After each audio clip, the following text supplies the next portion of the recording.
It's been a year and a half, but it's finally here. Welcome, everyone, to the 2011 series here on the channel. The fucking series that you probably watching the video right now. You probably voted for this. If not, welcome. Somehow, if you've managed to find this as for this series, this was voted on by the subscribers a year and a half ago, back in May of last year, and it was supposed to be the 2011 Summer of Punk mod. And I was waiting and waiting and waiting, and finally this year, 2021, there was news that Gandhi was going to have the mod be released on a new game, which was going to be Pro Wrestling Promoter. And I was like, all right, I'm assuming this game's going to be close to being coming out since they've made such big news, and waited, and I waited, and I waited some more. And finally, I'm tired of waiting. I'm tired of it. So we are doing this on the Pipe Bomb mod instead, which, let's hope it's not a big mistake. I knew going into this, I'm going to have to do a lot of stuff to edit this. I was a little optimistic though. I was like, well, it's at an update at 1.4. It's probably going to be pretty good. Oh, no, not for Pro Wrestling Noah. I probably spent 3, 4, maybe even 5 hours changing stuff. Oh, dear God, dear God in heaven, the amount of stuff I had to edit in the events, the stables. Like, he still had Disobey as a stable when they became No Mercy instead early, like in March. So not even like it wasn't. Yeah, if it would happen in like April or May, might have gave him the benefit of the doubt, but like March, like Jesus Christ, like literally the big point of going into the summer of Pro Wrestling Noah. And the reason I picked Pro Wrestling Noah for the 2011 mod, and that might have came to a shock to some people. It's like, well, he probably could have been New Japan. New Japan's on the upswing. Literally, Hiroshi Tanahashi's in the middle of his once in a generation run right now. I mean, it's fucking, we're right at the halfway point of it, and it's been phenomenal up to this point. But really, with, most people be like, oh, it's, we're going to do WWE, or we're going to do New Japan, or we're going to do somebody else. But no, Pro Wrestling Noah. For one, it's the first time I've done Pro Wrestling Noah on the channel, so that's very exciting, and my love for Pro Wrestling Noah, it's very much a much needed thing, and it's been gone too long, has it been to not have a Pro Wrestling Noah series on the channel. The last game, TEW 2016, was my big personal save. I booked it from 2001 to 2005, 4-year run, pretty fun. But now, to do it in 2011, it's such a unique time for Pro Wrestling Noah because in the following year, news breaks that management from Pro Wrestling Noah has ties to the Yakuza, and basically everyone's like trying to disenfranchise away from Pro Wrestling Noah. Like they lose a lot of their, like G Plus, or basically Nippon TV on G Plus is their sister broadcasting station. They get dropped by them. The following year after that, Kenta Kobashi leaves, and he leaves with a couple of people from the roster, mainly Go Shiozaki. Big loss, huge loss there, and it just kept on going and going to where Suzuki Gun takes Pro Wrestling Noah hostage, and New Japan has to save, well, it just, from New Japan saving, quote-unquote saving, with the air quotes there, basically making sure Pro Wrestling Noah doesn't have the business, thanks to no one wanting to be a part of them, doing any business with them, thanks to the Yakuza ties, comes Suzuki Gun, as Suzuki Gun holds the company hostage, but there was some high points, mainly Takashi Tsuchiura and Minoru Suzuki. That was a lot of fun stuff there, but then, the on the other side, though, once New Japan gets their claws out of Noah, Noah starts kind of slowly rebuilding, and obviously now, in the past couple of years, of 2021 to like 2018, 2019, around there, really is when Pro Wrestling Noah started really coming together and starting to get into the top echelon of Pro Wrestling Noah. Or not just Pro Wrestling Noah, getting onto the top echelon of Japanese Pro Wrestling, rather. As for the let's do a little hashtag Throwback Thursday. Back to the notepad. With anytime I like doing a Japanese Pro Wrestling series on the channel, you'll be seeing kind of this format where, much like from the All Japan series I did, where I used the notepad to kind of use like a drawing board to kind of show like my goals for the tour, and then the big card, what I have at least planned out beneath there. Obviously, for this first episode, we're just gonna kind of talk about, well, hey, go green, for the first episode.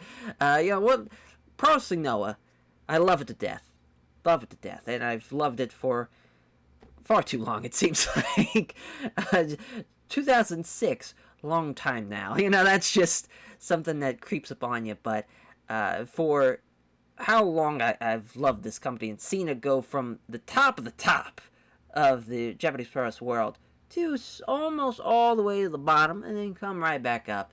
It's quite awe-inspiring. It's awesome to see.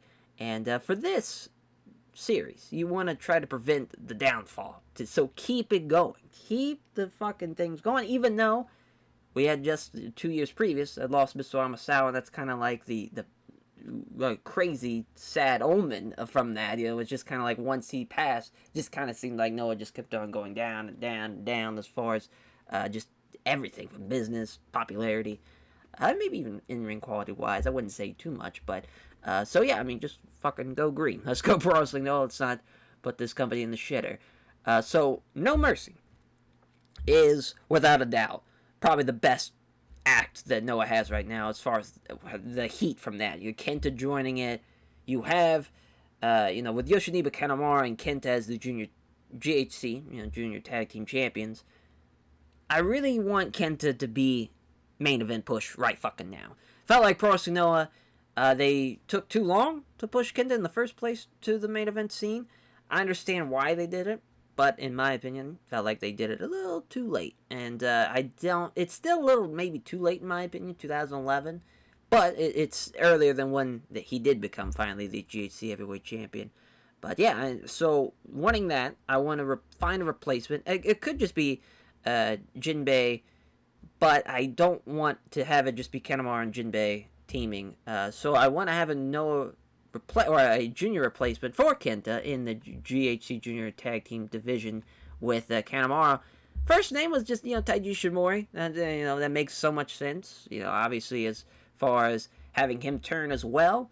But I'm gonna have also, and you see in the next goal, getting the tag belts off of Takuma Sano and Yoshihiro Takayama, who then turns after, who Takayama then turns on Sano after the match and joins No Mercy. So I don't want to have too many turns. So it's probably not going to be Taiji Shimori, because Taiji Shimori is a part of the anti-No Mercy union that Pro Wrestling Noah started up at the time with, Go Shizaki, Ricky Marvin. Well, not Ricky Marvin, actually. I'm putting him in the anti-No Mercy union, but, with Go Shizaki, Taiji Shimori, Kotora Suzuki. Just kind of the I would say, kind of like the Lion Mark, if you would to put it like as far as a comparison of that. It's kind of like that, just the baby face, where the Noah Army type of deal. But they're just kind of that's probably going to be our big, as far as story going into probably the summer, is going to be that the anti-No Mercy Union and then No Mercy. But yeah, so wanting to find a junior replacement for Kenta. Still waiting though. It's not looking good. The junior division, as far as like what I can find, what I could scope out, I don't really want to steal someone from Dragon Gate, but at the same time, probably gonna have to steal somebody from Dragon Gate. New Japan is going on a written contract signing, just a frenzy. Anybody that we tried to sign, at least initially, they have tried to give in a written deal. Like Sakuraba, that one's tough. I really want to have Sakuraba. We'll talk about more of the relationship with New Japan, and kind of, I'm sure we'll be able to have Sakuraba thanks to what we're doing as far as the fifth task there. But yeah, we'll still figure that out as far as the junior replacement. So getting the tag belts off Naoki Sano and Yoshihiro Takayama. Well, Takuma Sano, but hey, he's fucking Naoki Sano. What is the team who's going to beat the tag champs? So in real life, it was at Dominion, and it was Bad Intention. So Carl Anderson, John Bernard beat Takuma Sano and Yoshihiro Takayama at Dominion. I don't really like that plan, just because I don't want to have a New Japan team having our tag belts. That's just kind of my thing. But we could have went that way, maybe doing it on a Noah show, But obviously it's kind of out of our hands for that to redo that as far as recreating history. Well, I guess reliving it in this case. But we're gonna change it up. We're gonna put it on Kings of Wrestling, Chris Hero and Claudio Castagnoli. So Hero and Claudio, they had been a part of Noah for at least about a year at that point in June 2011. They had faced them in December and lost, but they faced off in the tag league and they beat them. So feel like going into at least the Navigation with Breeze, which is going to be our first big show, that's got to be the tag title match. And I think that's the right choice. Even though the pop-wise, it is not looking good. Claudio, even though Claudio is coming off of having a GHC heavyweight title match with Takashi Tsujiura, that happened at a WXW Noah combo show that they did in, I want to say it was Germany, but as far as off the top of my head, I want to say it was Germany. Might have been somewhere else in Europe, but nonetheless, though, pretty crazy. And the co-main was Kenta and Hero. That card's actually really, really awesome. I wish the full footage of that card I could get my hands on it. I have seen the Kenta Hero match, and that match is really, really good. But that's just kind of something that I felt like at the time made a lot more sense than just putting it on the tag champs of New Japan. But obviously, Kings of Wrestling, they signed to, they do, I think both of them do at least, to WWE in August, I want to say, maybe September. Later on in 2011, they got signed to Developmental. And, so that's just kind of where we're at as far as where we got plans to change the tag team titles. We'll go through the titles once we go through these goals real quick. But preparing for the Junior Tag League. So after our first big event, which is going to be, obviously, Navigation with Breeze. Talked about that a little bit earlier. You can kind of see right here. There's the tour. As we're going to look to prepare for the Junior Tag League, which is going to be following that. It's going to happen in July. And, the IRL, the real life Noah Junior Tag League was actually really, really, stacked with some pretty unique talent. Like, Phoenix was on was in the Junior Tag League. A couple other really fun, names of the names of the future in this case, as far as that tag league. And we're trying to, with our first round robin tournament happening, obviously the pressure is on to do good, but also, too, we have to understand kind of working with other companies as well, which is kind of 4 and 5 are kind of hand in hand. So just, we'll go to since we're talking about the relationship. So we already have a positive relationship with All Japan, New Japan, Ring of Honor, and then I want to say AAA. I went ahead and added DDT, Evolve, and WXW. I felt like the WXW one that probably should have already been there, but that's all right. As obviously with All Japan, New Japan, and Noah, all three being together. Obviously, this is a couple of months removed from the earthquake tsunami that happened, and then obviously that parlayed all that tragedy and all the fucking the absolute destruction that caused, brought all the companies together for the All Together shows that happened later on in 2011 and then in 2012. And I would love to kind of recreate that, but I don't think I can, as far as logistically. And also, too, it'd kind of be weird having to be the, having it take place in Noah. Obviously, I think if you were to recreate that All Together show, you'd probably have to do it as an independent show. But I don't think, obviously, that we can do that. So it's just kind of out of our hands. But still, that's kind of where Japanese pro wrestling scene is at, as far as in 2011 and at this time, as far as our champions go at this time. So Takashi Tsujiura, coming off a 507-day reign. He beat Go Shiozaki in June of 2009. And in real life, he loses to Go and later on, I want to say in July of 2011, so the following month. And, Takashi Tsujiura in 2010, in my opinion, was the rest of the year. He was unreal. He had some phenomenal matches. Probably the best one, at least my favorite one, is him and Takayama. That is a absolute bloodbath. That is an unreal Japanese pro wrestling match. And really, as far as Takashi Tsujiura, because he's coming off of that incredible run, it's time, cool him off a little bit. He's going to drop the belt. relatively soon too, obviously, because he's had such a long reign. And then, as far as his plans, as far as the rest of 2011, not really on the junior, or not really on the heavyweight title scene. Just kind of a little bit on the, the mid and upper card, but not the main event. At least not for a while. We're just gonna cool him off and let him enjoy his long needed rest, having the championship for 507 days. He would have obviously like defenses, but this mod is it is what it is. The junior heavyweight champion is Kotaro Suzuki, as he had beaten Kanemaru in 2010 at the Great Voyage show. And I mean, yeah, because really it had just been kind of the list of champions there. You see that from Bryan Danielson in 2008 to Kenta, then Nakajima, then Kenta again. There was that kind of run, 2008, 2009, where that junior division was, I mean, really just the mid 2000s was really incredible, and personally Noah, but really as far as at this point, kind of on the downswing, starting to really change, and the guys are starting who are a part of that junior division are now in the heavyweight division. So it's kind of just finding some more juniors to take on Kotaro Suzuki. In real life, basically, Noah would kind of take from Osaka Pro and Michinoku Pro and kind of using those juniors from those two companies into their junior division. Obviously, like Daisuke Harada, which we're planning on bringing in, obviously, because he's fucking awesome. And, having guys like Keno eventually, even though he's he probably won't. Oh, he might start in the junior division. I'm actually not sure, but and kind of and Totosuka, and just kind of that level of the Yoheis of the world. Those juniors don't want to just like steal like everybody from Dragon Gate. As much as I would love to do that and be like, that's our junior division now, wouldn't really make a whole lot of sense. I try to stay on the more realistic side of this save. Is kind of the plan.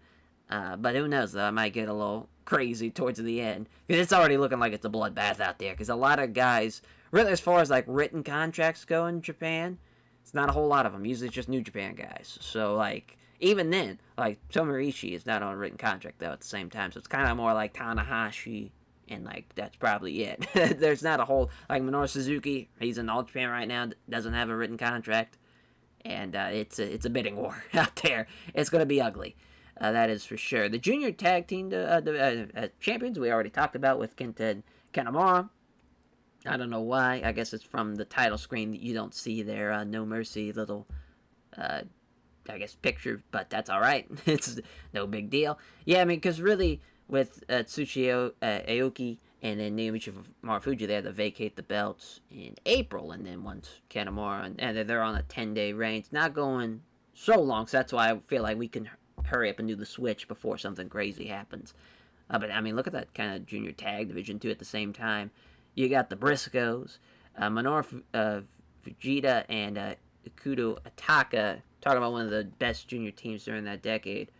Unreal. The Differ Cup finals with them, and I want to say it was Kenta Marufuji, but now I mean, maybe it was Kenta Kotobuchi, but I want to say it was Kenta Marufuji in those two. I mean, that was really, really good. And obviously with the Briscoes, and you got Ricky Marvin in there, and you have Doyoshi in there, Speed Muscle of Naruki Doi, Masato Yoshinobu, and then BXB, and then BB Hawk, and Shingo Takagi, and Ishimori and Kenta. Like, it just unreal junior teams. That's kind of also why, Kenta and Ishimori, they play off each other really well as well. So that's another reason why. But, he's part of the anti-No Mercy Union. Don't want to have so many turns. Don't want to seem like it's Vince Russo booking this thing. And then Takuma Sano and Yoshihiro Takayama, which, again, coming off a vacancy of Bison Smith and Keith Walker, which, fucking Keith Walker's the drizzling shits. But I'm glad that we don't have to worry about him as far as him being tag champs.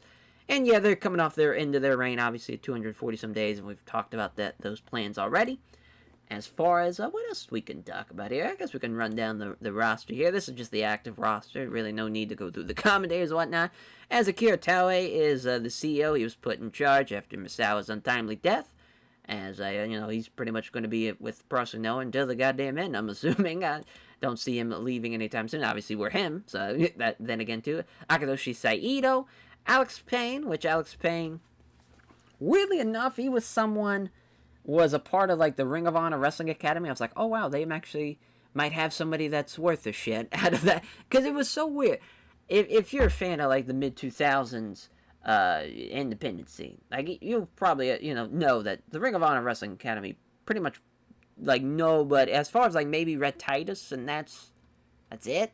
Even then, like, that's a bit of a stretch. Like, he's fine talent, but, like, as far as, like, when you think of the Ring of Honor talent, who was, like, the dojo leader, like, it went from Punk to Bryan to Aries, and then I forget who was it by the, I think Gresham is it now, but even then, from basically when they started that in the mid-2000s to now, really, as far as who's an actual, like, dojo guy, I don't think they really have, like, it's not there. Like, it's not a whole lot of names there, but he was someone I thought could have maybe been that, but I just think as far as, at the end of the day, he carved out a nice career, but it wasn't anything crazy. Maybe here he can get into the untapped potential, but I doubt it. As Atsushi Ioki, God rest his soul, has Atsushi Ioki, hell of a talent. I love how his gimmick's a young lion when he's 33 years old. That's another thing about. I was looking at the gimmicks. Like Kenta had one, and I changed it to badass motherfucker. Just that. Oh, it's just this gimmick, or this, not only this gimmick, but this mod is just killing me. But Bison Smith, God rest his soul, and Bison Smith, he's stuck with Keith Walker right now, and as far as like the Gaijin tag team force, and it's going to be ugly. I'm not looking forward to those ratings. It's not going to be good. Obviously, Hero, which we might put a gimmick on him on. It's not really a necessity, as you see there from the ratings wise, in the 20s, and then Claudio is in the 10s. Not great. not great as far as pop goes, but that's okay though. I we're in the early stages. I can get away with that. As far as we can do as Jinbei, Jinbei, and as far as kind of old school heel, I'm surprised.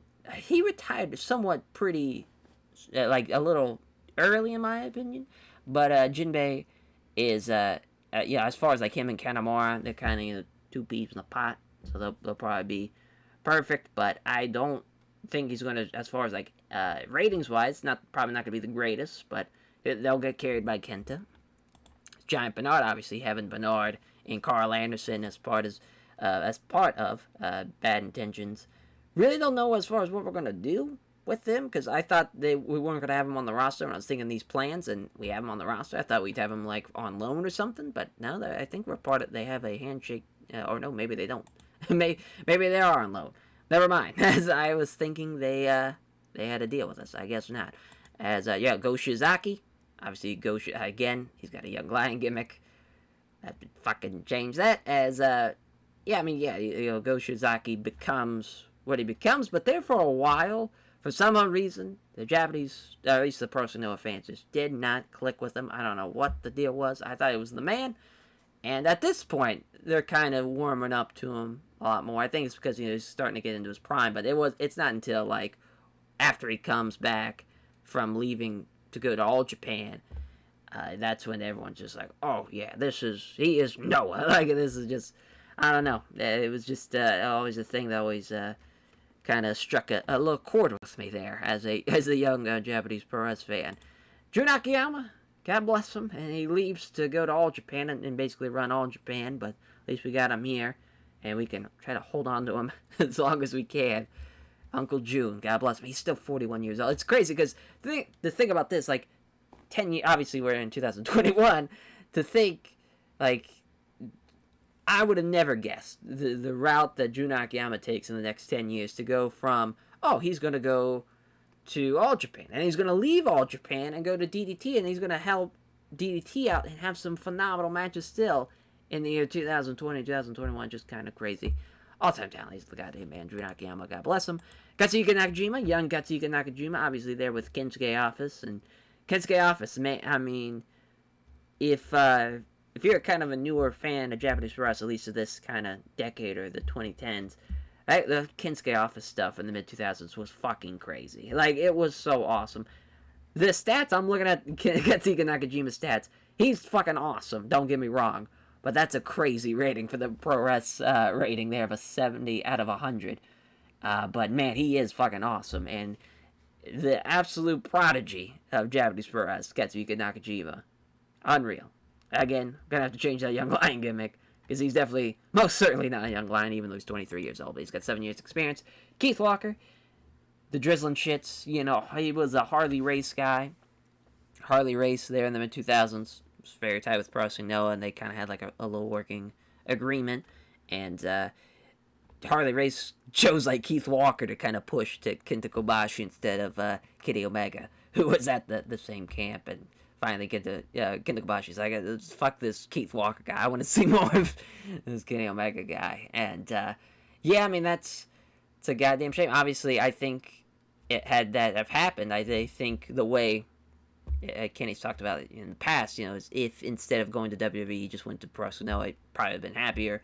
But I think everything works out the way he's fine. You know, it worked out for him in the end. But I think as far as those early stages, instead of going to Deep South, just going to Noah and being probably would have been teamed up with Alex Payne, which maybe not that. Maybe just kind of been a junior and really not sure. I felt like, as far as Pro Wrestling Noah goes, as far as kind of the mid and late and even early, 2010s and the late 2000s, just kind of felt like as far as Gaijin wise, they were kind of hit and miss. Some guys I felt like they used correctly, and there's other guys I'm like, they probably should use them a lot better. And more times than not, they kind of didn't really use them all that well. But it was a much different time, though, I think, compared to now. I mean, even like New Japan really didn't use like Gaijins as much as far as prominently, compared to what they do now, obviously 10 years later. But that's just kind of Japanese for us for you. Ever changing. Obviously, Kensuke Sasaki, towards the end of his career, 25 years in, but he's still the fucking man. As far as when the little, we'll just go to it because it's better to just, instead of talking about it, the fucking, the booking sheet, the backstage, no, not backstage, no, I'm panicking, the fucking, the creative, oh my god, creative screen. They have Kensuke Sasaki as 1, Kenta Kobashi's 2, Jun Akiyama 3, and Yoshiro Takayama 4 as franchise players. All guys over 40. God bless them. Fucking awesome. But, like, as far as franchise players go, like, it should be, like, Takashi Sajora. It should be, like, Go Shizaki, Kenta, Marufuji. Like, those should be the guys. Next big things, though. We got nobody. That's a goddamn shame. Hot prospects. X Pain, Daiji Shimoi, Satoshi Kajiura, and Katsuhiko Nakajima, Kento Miyahara. And then the Talk of the Talk, Alex Payne in there too. That's wild. Showstoppers, Gochi Kanemoto, Naomichi Mafuji, Tiger Mask, Go Shizaki, Daiji Shimori. Ring Generals, pretty much the same thing, but we get Takayama, Kensuke, and Jun Akiyama.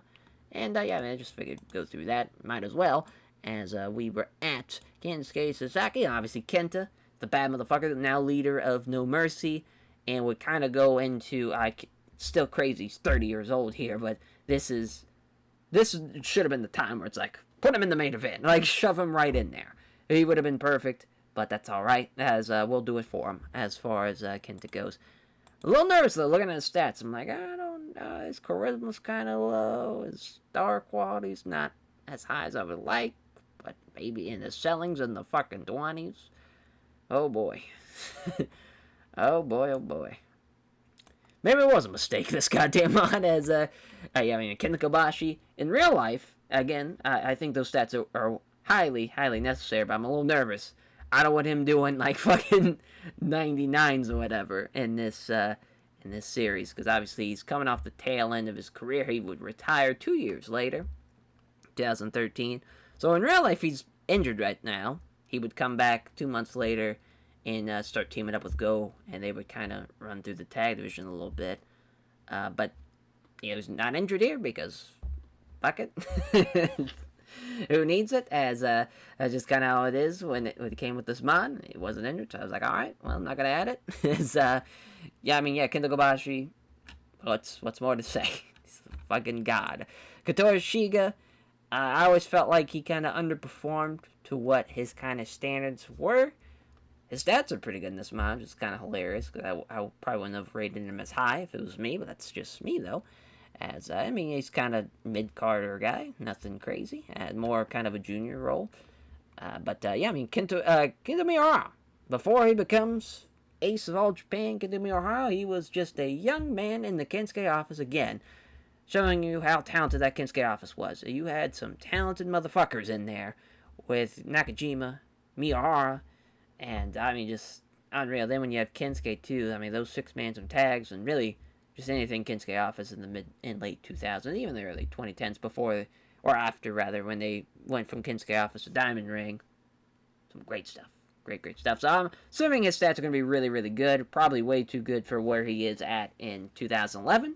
That's all right. Koji Kanemoto, he's a goddamn man. Junior legend. I love this man to death. Awesome to see that his stats are crazy. So that's going to help me out. But I think, again, probably a little too high. But that's just me. Kotora Suzuki, junior champion right now. Again, another guy kind of like Kentaro Shiga, where felt like he just never performed to the level that he should have, type of thing. But again, the stats are looking pretty high, so that's good for us. The psychology is pretty high. I wouldn't have done it that high. As a Kushida, stole him. Did I from so just kind of backstory on why we have Kushida here. So Kushida, after he started out as an MMA guy, he was pretty fucking awesome. Retired at, I want to say, either 6-0-2 or 8-0-2. And he became a pro wrestler. He was trained by Tajiri and worked for Tajiri's company, Smash. And then left Smash, and then he got signed by New Japan. In this case, though, it's kind of a, he had left the previous month in May, I want to say. Actually, maybe, yeah, I want to say it was May. It might have been April, but he left in May to join bigger and better things in New Japan. But we stole him. We got him on a handshake deal. He's signed also by K-Dojo, so that's fun. We are definitely bigger rather than K-Dojo, so we'll be able to have him there.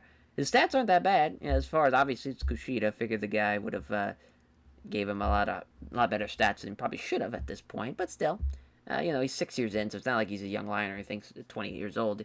It's pretty fucking awesome. What's more to say about Kushida? As Masu Inoue, mid-carder, pro wrestling, I was all Japan and then Noah mid-carder for pretty much life. Inoue's the man, though, as far as just personality-wise, as far as like backstage, as far as pro wrestling, Noah goes. A lot of things he did as far as behind-the-scenes-wise.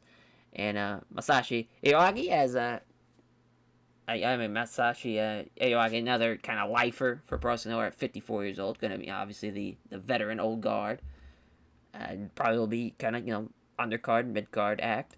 Mohamed Yan is, I don't think he's gone full disco, big fro at this point off the top of my head. I don't think so. I think it's coming, though. The change is slowly coming, but I always loved Mohamed Yan. I just felt like his peak came a little too soon for Pro Wrestling Noah, where they weren't ready for him. It's crazy he's ranked the 87th best guy in the world. I wouldn't have said that in 2011, but that's just me. His name Ichimar Fuji, the goddamn man. He's fucking awesome. The Wizard of Noah, the man who created this graphic you see there, the logo, fucking drawn by the man himself. The predecessor for Masawa is protege, and was probably going to be the man who was going to be running Pro Wrestling Noah. It might eventually happen. I don't know why he is so kind of gun-shy away from that. Maybe it'll happen one of these days. But maybe when he hangs it up, maybe he just doesn't want to do it when he's still in-ring-wise. Ricky fucking Marvin. If I had to make a list of top boys out there in the wrestling world, guys who were not like top-level dudes, but I'm like, this guy's fucking awesome. Ricky Marvin, number one. When I first got into Japanese pro wrestling, this man blew my fucking mind. As a 12, 13-year-old kid, I could not believe the shit he was doing. I thought he was unreal.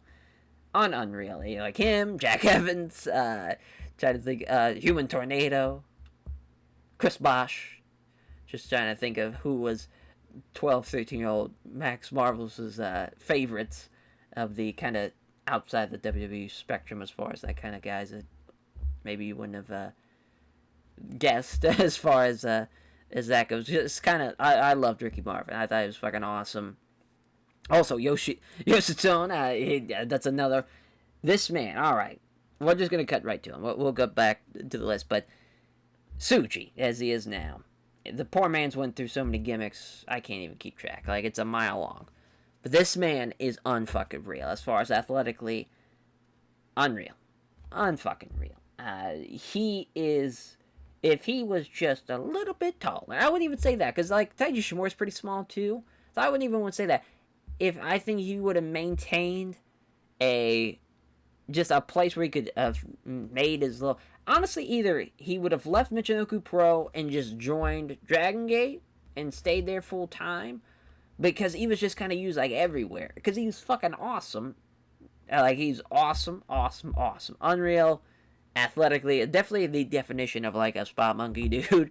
But he's the man, the goddamn man. As Satoshi Kajiwara, I mean, young lion, actually supposed to be a young lion, so there we go. He'll be losing a lot, poor guy, but that's the price you pay for being a young lion. Growing pains. As Shohei Taniguchi, he's the fucking man. It turns into an absolute hoss of a man, but right now it's kind of in the early stages of his career. You know, he's quite the badass motherfucker, taking on like guys like Kazuki Fujita and headbutting him, stuff like that. But right now he's just kind of on the shit side of things. Definitely his stats are a little too low in my opinion, but again, just my opinion.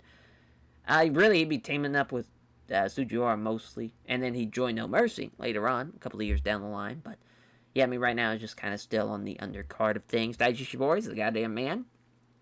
He's still, kind of the baby face. Right, as you see, Teen Idol probably wouldn't have went that far, but still crazy athletic.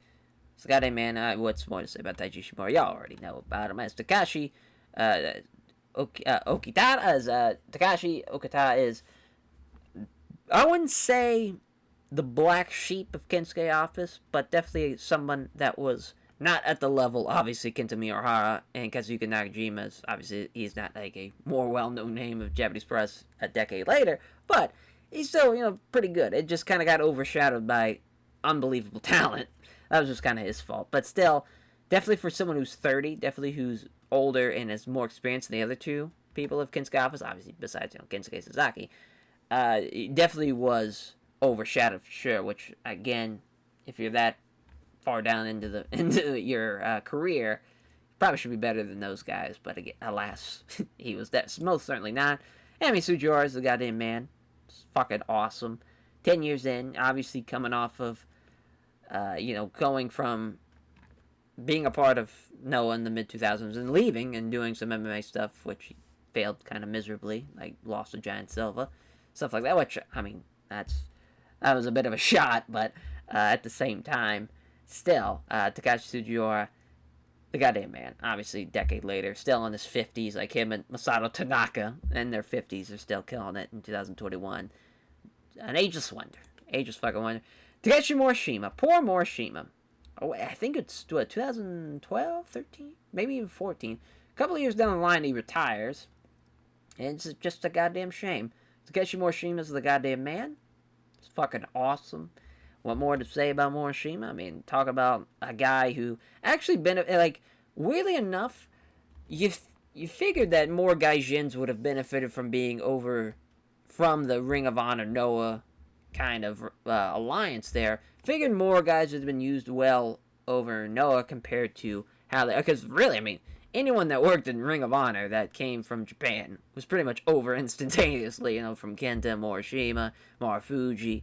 Then when they started bringing in like Kotobushi and like just unreal talent that was happening in the independent scene at that time. But still, you figured Ring of Honor would have had guys a lot, used a lot more prominently in Pro Wrestling, but it kind of didn't really happen. They tried with Nigel, but even then, Nigel couldn't really, like him and Doug Williams even, just when they were the British invasion to Noah, still kind of didn't really get as over as you kind of hoped it would have been. Same thing with like the Briscoes. They were junior tag champs, but still hoped for bigger and better things. Obviously, it is what it's theirs. Takeshi Rikio, the man who broke the historic title reign, Kenta Kobashi. He'd retire, I want to say it was this year, 2011. I mean, yeah, he's pretty much, he was never really talented to begin with, but crazy. He's the 8th ranked, or 80th rather, ranked guy in the world. I'm assuming that's from the pop. He's got a in-ring wise, it ain't there, especially not in 2011. Takuma Sano, another man who was not there in the ring at the time, and is 27 years in, definitely on the tail end of his career, as a more commonly known Yuki Sano. I can't wait for him to be out of this goddamn company. Don't need him. Let's get him out of here. Tiger Mask 4. Yeah, I mean, at this point, he's just kind of floating around between New Japan Noah. I'm not a huge Tiger Mask 4 fan. Definitely not at 40 years old. Tiger Mask 4. Definitely towards the end of his career. His stats are way too high to be at the 40-year-old Tiger Mask 4. But that's alright. We'll make sure those stats go well to putting somebody else over. Takayama is a goddamn man. Well, hopefully he'll be used highly, highly well. Ogawa, the goddamn rat boy. He's going to be a piece of shit chicken shit heel. And Yoshinobu Kanemaru. Much of the same breath, and that's the roster. There we go. That's Pro Wrestling Noah in a nutshell in 2011. Thank you all for watching the intro episode, and we'll catch you guys for episode 2 and what would be the Navigation with Breeze tour. Take care, everyone.